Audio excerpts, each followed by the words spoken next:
Jesus. Holy Spirit of the living God, we continue, Lord, to acknowledge your presence in our midst today. We are here in one purpose, Lord, is to bless your holy name. Lord, before we come down into your throne, we are asking you, Lord, to cleanse us, Lord. Yes.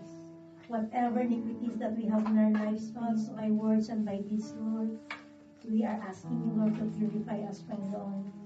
From our heads down to our toes, Panginoon. Lord, we are asking you, Lord, to forgive us, Lord. Our imperfections, Lord, we thank you. Because you continue, Lord, to love us among everything, Lord, Panginoon. Maraming salamat, Lord. We are not faithful to you, Lord. So continue, Lord, to love us, Panginoon.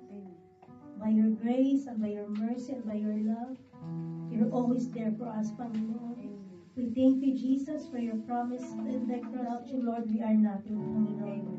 Kaya, Lord, sasamahan mo kami today, Lord, as we worship your name. Panginoon, Lord, to abide in us today, Panginoon, hanggang mataas each of your people, Lord. Open, Lord, every hearts of your people, the hearts of understanding, the hearts of acceptance, the spiritual understanding, Lord, na iyong gagamitin ang iyong lingkod ngayon, Lord, sa buhay ni Sis Jenna, Panginoon, na iyong gagamitin, Panginoon, continue, Lord, to bless her life, Panginoon. May your anointing power be upon her, Panginoon. From her head, Lord, down to her toes. As she open her mouth, Panginoon, every word, Lord, will be rema in our hearts, Panginoon. We thank you, Lord, for your word today, Lord, to the life of Sister Jenna, Panginoon. Bless your word, Panginoon, in order for transformation in every lives of your people, Panginoon.